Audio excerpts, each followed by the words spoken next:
everyone, and welcome to another episode of If You Could Hike to Colo podcast. My name is Clive, and today, as we go through the Come Follow Me lesson, you'll notice now we're skipping ahead a little bit. So we just did 2 Kings 2-7, which were incredible chapters. We're going to skip a little bit here, and we're going to go to 2 Kings 16-25. Now, Come Follow Me is set up in a way where it's more like, here's some things that have happened. How can we learn from it? What can we learn from it? How can we grow our testimonies and, become the people that we want to be? Or we can look at the past life, the past lessons of people that have gone through these things, that have gone through particular things and lost their faith and how they got their faith back. And I guess that's why it's set up that way.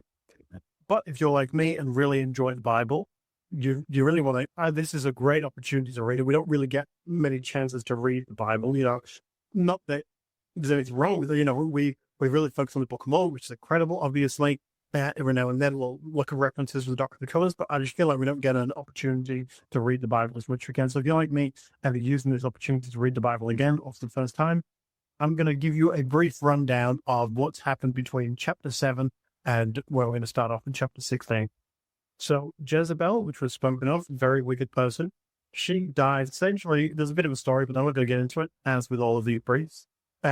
She gets pushed out of a window, and her body, when it hits the ground, is eaten by the dogs, just as was prophesied. So again, the prophecies come true, and Jezebel dies.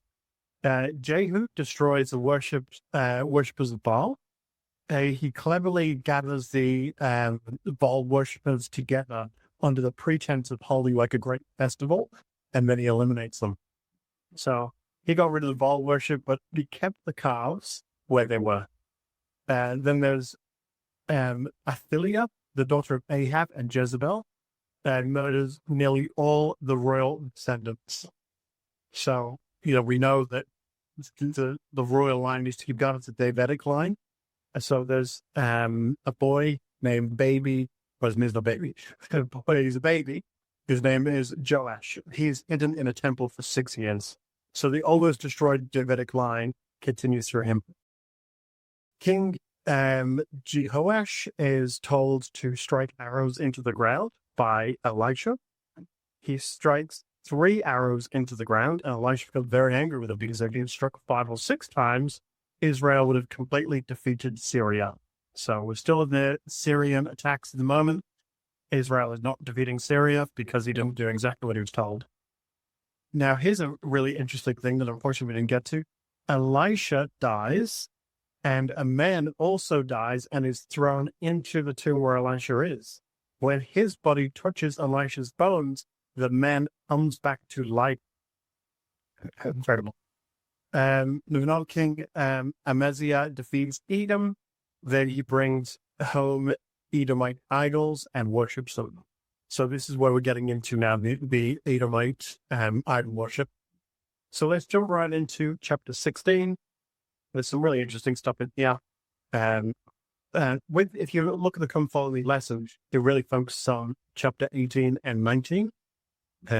So we'll get into that quite a bit. I think we'll probably focus on that a bit more than the rest of it, but for the lesson, let's just get into it also. Chapter 16 started from there. Now, the king of Samaria, the northern side, King Hosea, makes an alliance with the king of Assyria. He goes to Damascus, sees the pagan altar, and he sends back a sketch of it back to Jerusalem, ordering the priest to build a copy on it, but move the Lord's original bronze altar completely out of the way. Like, this is how they want to do it instead. So, offering sacrifice to the pagan god and completely dismantling the true God's altar. That's the way it's written out there. Now, King Ahaz dies. This is sort of the end of chapter 16 there. But it's more, the way I'm getting it, it's more of a build-up of what's going to happen now. Okay, so chapter 17. His son, King Hosea, in verse 2, it says, "And he did that which was evil in the sight of the Lord, but not as the kings of Israel that were before him." So gets his own evil, not as bad, not as the king of Israel were before him, but it's still quite evil. Now, Hosea gives tributes to the king of Assyria, but he stops. And when he stops, he is then thrown in prison. by the Assyrians. They're sort of seeing them as, well, you're supposed to be paying me this thing. You say you're a king, but you still do what I'm telling you to do. And you're going to stop paying me tribute, well, then you're going to go to prison. It's because the northern kingdoms have completely turned its back on the covenants.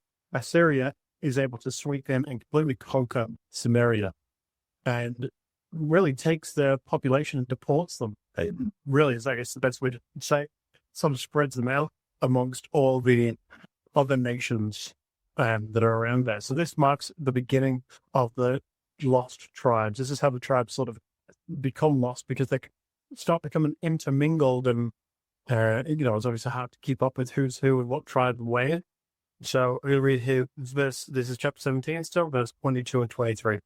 For the children of Israel walked in all the sins of Jeroboam which he did, and they departed not from them, until the Lord removed Israel out of his sight, as he had said by his servants the prophets. So was Israel carried away out of their own land to Assyria up to this day. So there you go. That's the spreading of the tribes, the lost tribes. So now Assyria settles the people in the land of Israel, and it starts to adopt the pagan worship. So the Assyrians now are where the tribes would have been. So not only have the tribes been scattered amongst, but the Assyrians have now scattered inside the northern kingdom, what we'd call the northern kingdom from all of the reading, the land of Israel, that was promised. Okay, so now let's get into chapter 18 and 19. So right after Israel falls, Assyria basically knocks on Judah's door, comes to Judah, and, this is now, I've taken northern, I'm going for a son. Hezekiah, he's on the throne, and unlike his father Ahaz, he is a God-fearing man.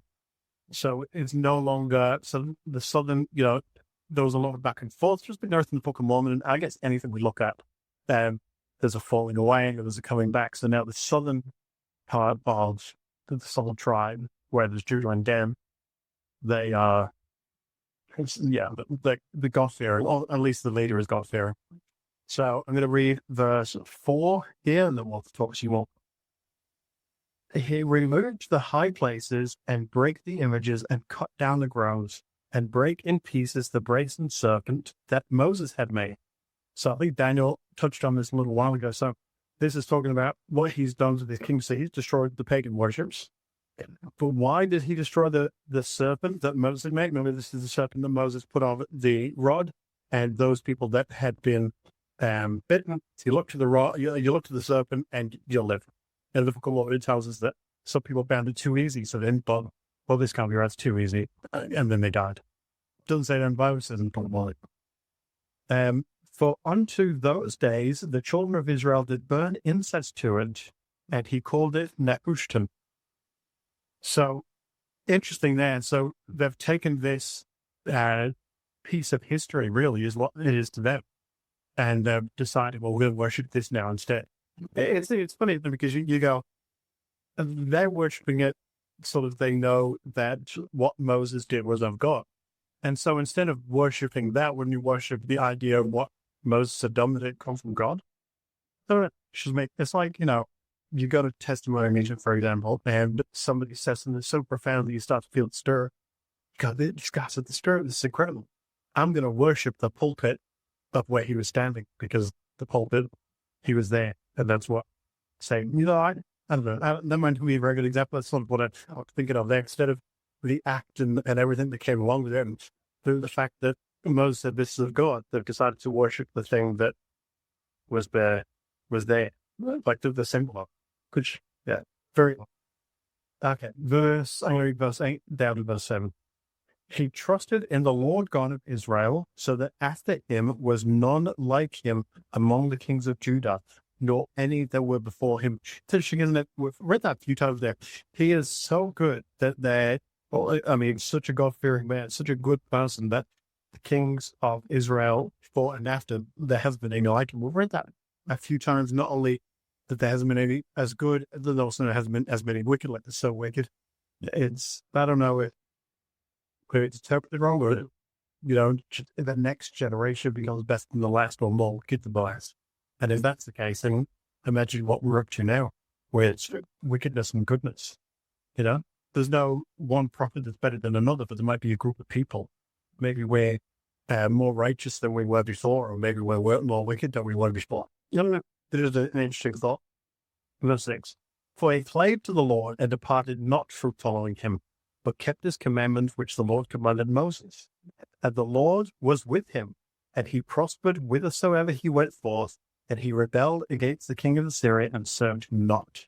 So he's not bowing down to the king of Assyria, the one that's taken over these northern kingdoms. He's going, well, no, I trust the Lord. And, you know, you look at what the Lord's done for the people of Israel. I mean, look at what the Lord's done for us.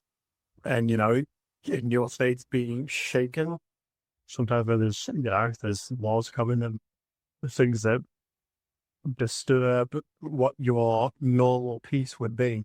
Sometimes it is easy to fall away. So I guess it's a great example there of how should we act when things that don't go our way come about. And it's easy to say, but let's get on to find out what else happens. So, okay, look, I looked up how to say it, and I actually, a long time ago, I didn't realize it was related to this, but a long time ago, I found out about this guy, and I found out about the prison, which I'll talk about in a minute. So I looked up how to say it, so I'm going to say it correctly. It is Sennacherib. Sennacherib. Now,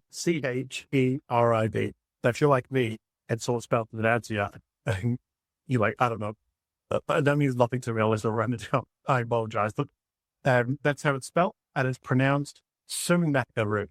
Sennacherib. So that's what I'm going to say from now. So Sennacherib is the king of Assyria, and he's taken over many cities, not only in the northern kingdoms, but cities in Judah. And he's coming close to Jerusalem. So this causes Hezekiah to panic. Now, Hezekiah is the king of Judah at the moment. The great one. Hezekiah is on the throne. As I mentioned, his father was Ahaz, who I sort of mentioned at the beginning, who was very wicked. So now they've come to, they're getting close to Jerusalem. Now, Hezekiah does go into a bit of a panic. Now, don't forget, this isn't all, like, the Bible doesn't read, and this happened, like, he was a great guy for today, and then tomorrow came, and something bad happened, and so he fell away. No. If the Lord said he'd done incredible work on Moses or whoever was writing cakes at this time, I think it was written a long time after and written by historians, but, whoever's writing it, it's not like this just happened and now this happened. It's over a long period of time. So he's a great man for a long period of time. And then you can make your own judgments on what happened next. So he sort of goes into this bit of a panic. And when the Assyrians were coming close, and it says, Hezekiah, king of Judah, sent to the king of Assyria a lashon, saying, I have offended. Return from me that which thou puttest on me I will bear. And the king of Assyria appointed unto Hezekiah, king of Judah, 300 talents of silver and 30 talents of gold. Now let me just explain. Maybe I didn't explain it right, but because they're coming close, Hezekiah sort of goes into panic and goes, oh no, they're coming close. So he goes to Sennacherib, the king of Assyria, and says, well, I'm sorry, like, you're coming close. Oh no, I've offended you. What can I do? How can I stop this? And Sennacherib, well, he says, well, pay me 300 talents of silver and 30 talents of gold. That's really what he's put on Hezekiah. Do these things for me. I don't know if you would do this thing for me, I'll leave you alone, but that's what he's asking you of him. Maybe just continue to pay a tribute, and this is a tribute you owe me.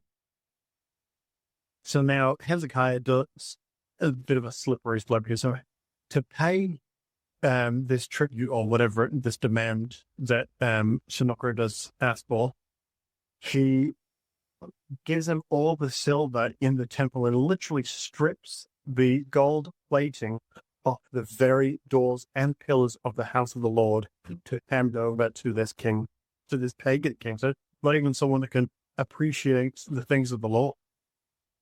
So this is sort of where we're at now with Hezekiah. Now, I just want to jump to the side note of something that I mentioned before. So Sennacherib, if you've heard this word before, awesome. If you're just learning it because I'm saying it wrong, okay, awesome. So there's this thing called the Sennacherib prism.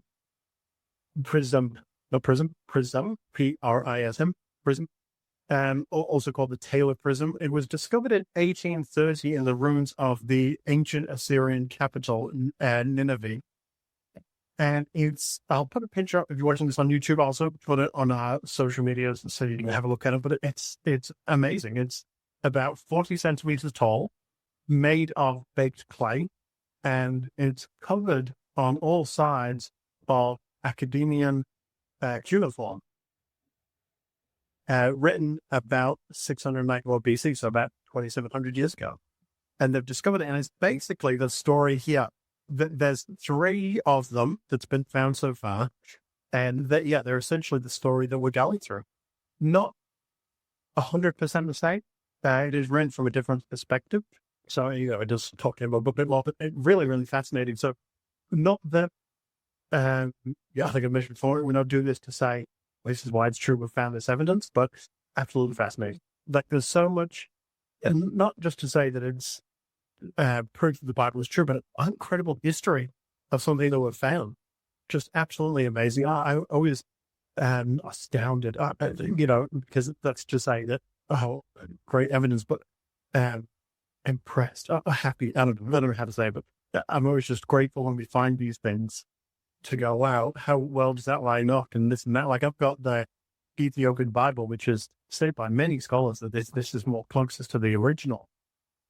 Because I like to try and understand how it was written, how things were set. History of any religion is really, really fascinating to me. So anyway, I just really enjoyed that. And, if anyone's got any more information on it, my understanding when I read about it a long time ago, so there was only one person in the world that could translate it, but now I'm starting to understand there's actually a lot of people that can translate it. Although there's only one person that has the job to translate it, but apparently it's very hard to translate as well. Okay, so anyway, that's just a side note, but incredible. Really, really incredible. So now we're going to jump back into it. Remember Hezekiah now, he's given these things to the king of Assyria. It's not as simple as the king of Assyria is coming, hey, what can I do? They've spent years reinforcing the walls around the city, the famous underground tunnels that I think I've mentioned maybe once, but there's a lot more to it, the way that it's all laid out. There's so much there. So for this Assyrian king to come, it's not just taking over the people, but destroying all the hard work that the kingdom has built. So in 13, it sort of mentions that the king of Assyria came against all the fenced cities of Judah and took them in a matter of weeks. So Hezekiah's entire defenses, it basically is vanished. So he's gotten able to get through that. It's going to be a matter of days that he comes and destroys the temple.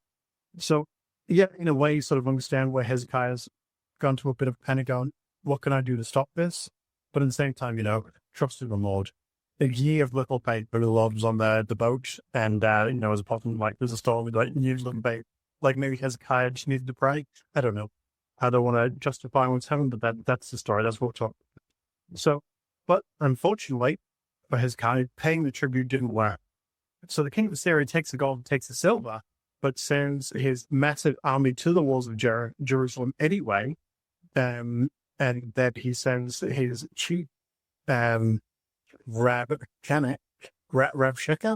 I sure want to say that, Rabshakeh, to deliver a speech. Basically, what he does is he mocks their reliance on Egypt, because we talked about that before, calling Egypt a bruised reed. Reed, in the literal sense of a reed, like a reed. If it's broken, it's bruised, it's not going to be very strong anymore. They will, we say in verse 20 and 21, thou sayest, I have counsel and strength for the war. Now on whom thou dost trust, and thou rebellest against me. I hear you trust, and you're going to try and rebel against me. But behold, thou trustest upon the staff of this bruised heel, even upon Egypt, on which if a man lean, it will go into his hand and pierce it. So is Pharaoh, king of Egypt, unto all that trust him. So you're relying on this guy, but this king of Egypt, and will crumble at anything. And it's not worth your time. Basically come and let Assyrians take over. At least how I read it. Then he goes on and says to Hezekiah in verse 22, "But if ye say unto me, we trust in the Lord our God, is not that he whose high places and whose altars Hezekiah had taken away and had set unto Judah and Jerusalem, ye shall worship before this altar in Jerusalem?" He sort of like tells the people that the Lord is angry with Hezekiah for destroying the altars. So now the Lord has sent the Assyrians to come and destroy them. He's sort of using his own logic against him. But, if you've done this, this is what the Lord's doing. So we're here feeling opposite. Then he does something interesting there. He says to Hezekiah, this is in verse 23, "I pray thee, give pledges to my lord, the king of Assyria, and I will deliver thee 2,000 horses, if thou be able on thy part to set riders upon them." So I'll give you 2,000 horses. If you can find 2,000 riders to put on them, hey, then that's fine. Go for it. That is, you're afraid, basically, because I know you can't do that. Now, speaking directly to a common soldier on the wall, he tells them not to listen to Hezekiah. Again, he's trying to manipulate everyone. He promises that if they surrender, he would take them away to the land of corn and wine and bread and of vineyards. So he said, "Go with me. I'll take you to an incredible place." Now, Hezekiah has given his men a strict order. He says, "Answer him not. Don't even fall into any trap. Don't talk to him. Don't do anything. Not even no, we got along." Like, I believe that this chief is probably very manipulative, got a silver tongue, and able to talk his way through anything. So Hezekiah's like, don't answer them. So the chapter ends in a heavy, agonizing silence as the leadership tears their clothes in grief and takes the terrifying news back to Hezekiah, that this has happened. So, it does end on a bit of a dull here. But chapter 19, let's get into chapter 19. Now, King of Assyria sent a letter directly to Hezekiah, essentially saying, "Don't let your God deceive you. Look at all other nations Assyria has destroyed. Did their God save them?" Now, Hezekiah takes this letter and he actually lays the letter down where the altar is and prays to the Lord. And I'm actually going to read it. It's verse 15 all the way to verse 18, so just bear with me here. "And Hezekiah prayed before the Lord and said, O Lord God of Israel, which dwellest between the cherubims, thou art the God, even thou alone of all the kingdoms of the earth. Thou hast made heaven and earth. Lord, bow down there and hear. Open, Lord, thine eyes and see, and hear the words of Sennacherib, which hath sent him to approach the living God of the true Lord. The kings of Assyria have destroyed the nations and their lands, and have cast their gods into the fire, and they were no gods, but the works of men's hands, wood and stone. Therefore they have destroyed them." Now, because Sennacherib has raged against the true God, the Lord does promise, and Hezekiah, even though Hezekiah did something he should know, the Lord still promises, "Well, I will put my book in thy nose, and my bridle in thy lips, and I will turn thee back by the way thou hast come, or that thou hast comest." So, the Lord still promises that he's going to take away the Assyrians. What's been happening here? Verse 32 to 34, it says, "Therefore, thus saith the Lord concerning the king of Assyria, he shall not come into this city, nor shall shoot an arrow there, nor come before it with a shield, nor cast a bank against it. By the way that he come, by the same shall he return, and shall not come into the city, save the Lord. For I will defend this city to save it, for thine own sake, and for my servant David's sake." The Lord has made a promise, and we're seeing this all through the Bible so far. It's the Book of Mormon as well, but the Lord's made a promise to the earlier saints, the earlier people of Israel. And even though there's, I'm not going to say wicked, but Hezekiah isn't really wicked, but he does something wrong, even though there's sin, let's say, even though there's sin, The Lord isn't going to go, up, you've sinned. I'm going to break my promise that I've made through, all the ancestors. No, I've made this promise and I will protect. It's not going to be 100% the way everything was. Like, Assyria is still taking over a lot. So it's not going to be like it wasn't ever before, but the Lord is still going to protect his people, like what is needed to be protected, essentially. That's how I read it. So let's read verse 35. And it came to pass that night that the angel of the Lord went out and smote in the camp of the Assyrians 185,000. And when they arose early in the morning, behold, they were all dead corpses. Not to be confused here, it wasn't the dead corpses that woke up. It was the people in Jerusalem. They woke up, they saw that, the Assyrians had died. Now, let's talk about this for a minute.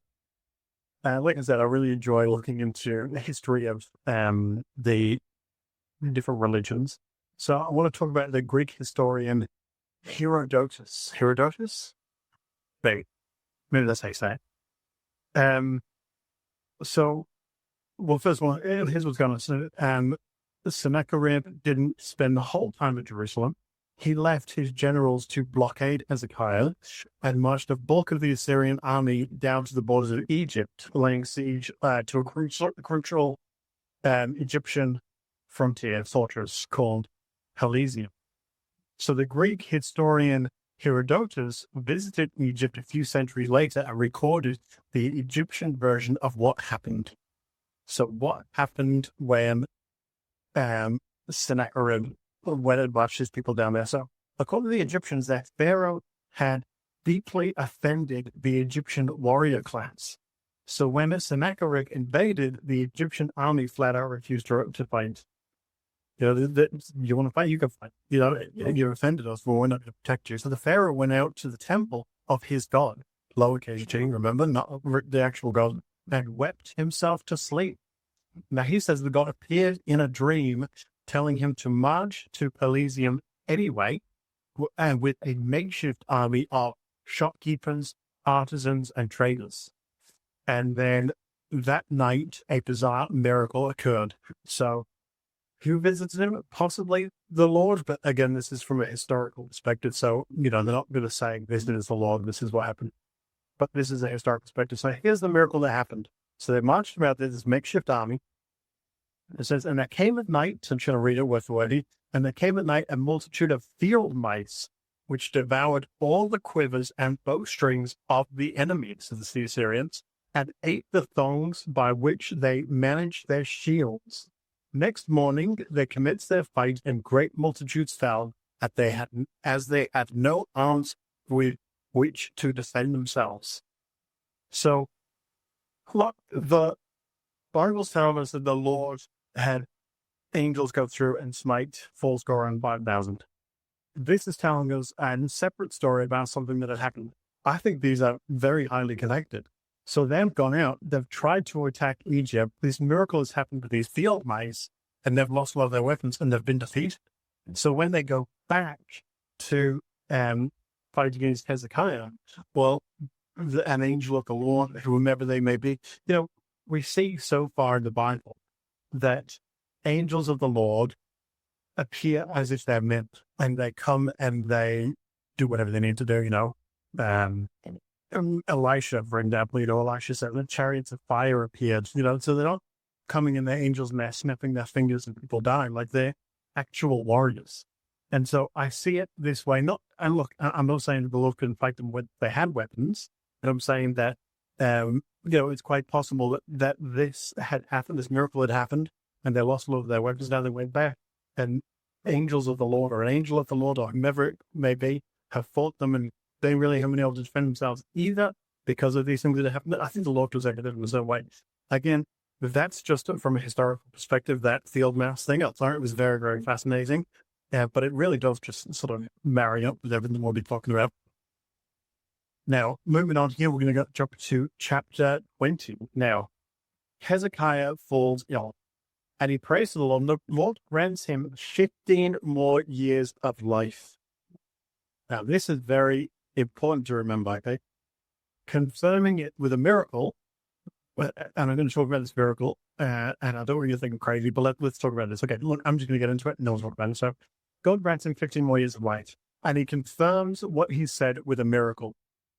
And he says to him, look, Hezekiah said unto Israel, Hezekiah said unto Isaiah, this is verse 8, what shall be the sign that the Lord will heal me, that I shall go up into the house of the Lord the third day?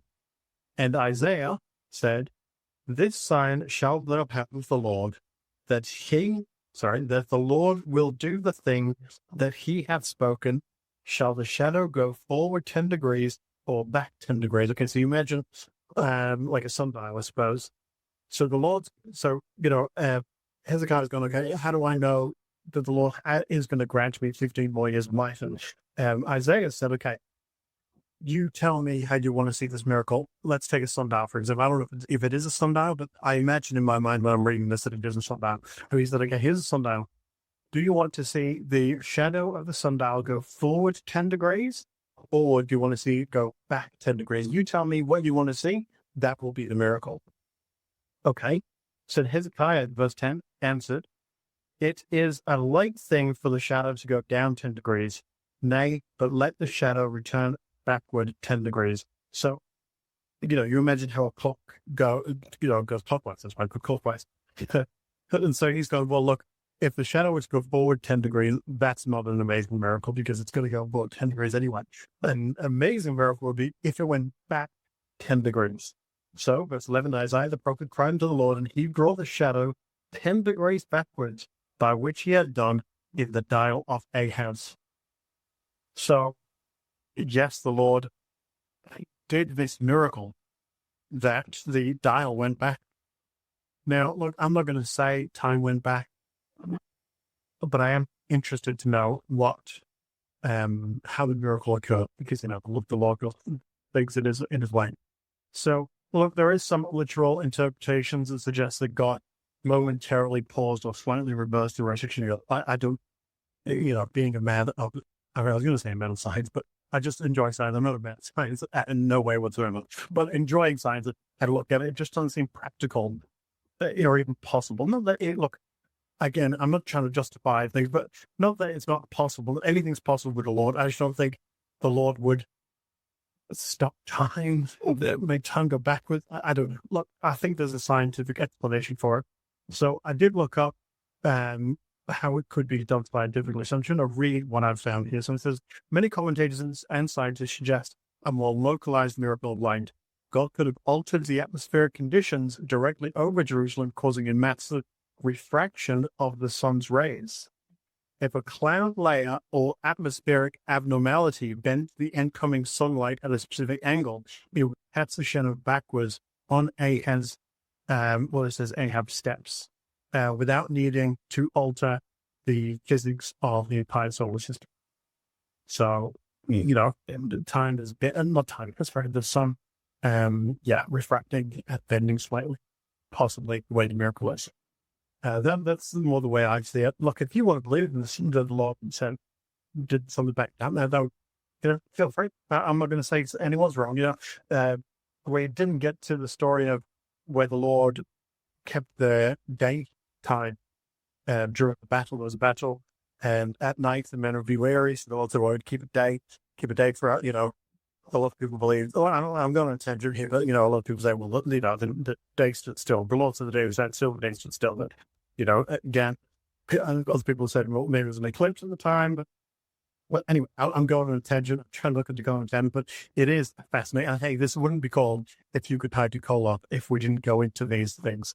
It would be called I'm a Child of God or something, I do find it fascinating, the